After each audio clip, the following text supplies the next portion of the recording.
జై వాసవి జై జై వాసవి. ఈ వీడియోలో మనము మణిద్వీప వర్ణన ಬಗ್ಗೆ తెలుసుకుంటాము. మణిద్వీపం అనేది జగన్మాతే జగజ్జనని అయిండే శ్రీ లలితా మహాత్రిపుర సుందరి దేవి నివసించే ఒక జాగా అనేసి మనకి పురాణాల్లో గ్రంథాల్లో చెప్తారు. ఈ దేవితో మహాలక్ష్మి, భువనేశ్వరి ఇట్లా ఎన్నో శక్తి దేవతలు కూడా ఉంటారు అనేది మనకి ఒక నమ్మకం. ఈ జాగా ఎట్లుంటుంది అంటే వజ్రాలు, వైడూర్యాలు, ముత్యాలు, రత్నాలు ఇట్లా ఎన్నో ప్రెషియస్ జర్మ్స్ అండ్ స్టోన్స్తో కూడి ఎప్పుడు కూడా పళపళ అంట ప్రకాశిస్తుంటుంది. మణిద్వీప వర్ణన పూజ అనేది కేవలం ఒక పూజా విధానమే మాత్రం కాదు. ఇది దేవుణ్ణి ఆమె దివ్య స్వరూపంలో, ఆమె నివసించే దివ్య లోకంలో ధ్యానిస్తూ చేసే ఒక ఆధ్యాత్మిక సాధన అంట చెప్పచ్చు. దీన్ని వినేదాన్ని ఇంకా కానీ లేకపోతే పారాయణం ఇంకా కానీ మనకి ఎంతో శుభ ఫలాలు చిక్కుతుంది అనేసి ఒక నమ్మకము. ఈ పూజని ఏమిటికి చేయాలా అంటే శ్రీ లలితాదేవిని విశ్వమాతగా భావించే భక్తులకి మణిద్వీప వర్ణన ఒక దివ్య దర్శన యాత్ర తర ఉంటుంది. దీంట్లో దేవి సింహాసనము, ఆభరణాలు, రత్నమయ ప్రాకారాలు మరి దివ్య శక్తుల మహిమ ఎక్స్ప్లెయిన్ చేస్తారు. ఈ ఎక్స్ప్లెనేషన్ ద్వారా మనకి దేవి మహిమను మనసులో స్పష్టంగా దర్శించుకునే ఒక అవకాశం మనకి చిక్కుతుంది. ఈ పూజని ఎట్లా చేయాలా అంట మనము ఇప్పుడు చూస్తామంట. సో ఫస్ట్ మనము బాగా శుభ్రంగా స్నానం చేసుకొని మనం ఎక్కడ పూజ చేస్తామో ఆ జాగాని కూడా బాగా క్లీన్ చేసుకొని అక్కడ మనము కూర్చొని ఒక సంకల్పం చేసుకోవాలా. ఫస్ట్ గణపతి ప్రార్థనతో స్టార్ట్ చేసి దీపాల్ని అంటించి శ్రీ లలితాదేవి ఒక పిక్చర్ కానీ ఫోటో కానీ లేకపోతే ఒక విగ్రహం కానీ మనము అక్కడ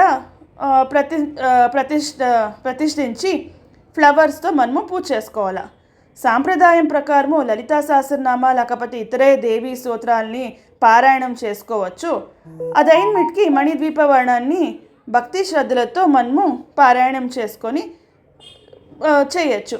అకస్మాత్ మనకి చెప్పే కాకపోతే దీన్ని వినొచ్చు. సో ఇదైనాక కుంకుమార్చన, నైవేద్యము, హారతి ఇదంతా చేసి దేవుని అనుగ్రహాన్ని మనము ప్రార్థించాలి.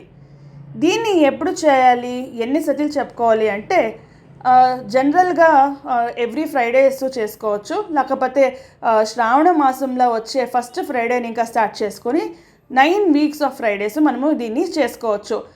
పౌర్ణమి టైంలో చేసుకోవచ్చు, నవరాత్రి ఉత్సవాలు కూడా చేసుకోవచ్చు.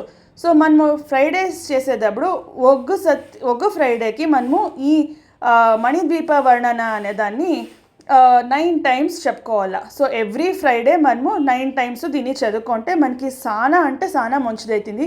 మనకి ఏమే ప్రాబ్లమ్స్ ఉండి ఆ ప్రాబ్లమ్స్ని మనకి తొలగించమ్మా అంట కోరుకొని ఆ దేవుణ్ణి మన మనసారా ప్రార్థిస్తే మనకు అంత శుభఫలాలే అవుతుంది. దీన్ని డైలీ పూజల్లో కూడా మనం ఇంక్లూడ్ చేసుకోవచ్చు. ఎవ్రీడే కూడా మనము దీన్ని చదువుకుంటే చాలా మంచిది. సో ఇది మనం చదివితే మనకి ఏమేమి బెనిఫిట్స్ ఉంది అంటే మనకి ఇంట్లో వాస్తు దోషాలు ఏమైనా ఉంటే లేకపోతే ఇంట్లో ఏమైనా ప్రాబ్లమ్స్ ఎప్పుడు కంటిన్యూస్గా ఉండి మనకి మనశ్శాంతి లేకపోతే ఇదంతా అవుతా అన్నప్పుడు కంటిన్యూస్గా మనము దేవుణ్ణి దీన్ని ఇంకా మాకు ముక్తి ఇయ్యమ్మా, ఈ ప్రాబ్లమ్స్ ఇంకా ముక్తి ఇయ్యమ్మా, నాకు చాలా ప్రాబ్లమ్స్ ఉంది, ఈ ప్రాబ్లమ్స్ని తొలగించమ్మా అంట కోరుకొని మనము ఏకాగ్రతతో పూజ చేస్తే మనకి ఆ దేవిని ఇంకా మనకి అనుగ్రహం చిక్కుతుంది అనేసి ఒక నమ్మకము.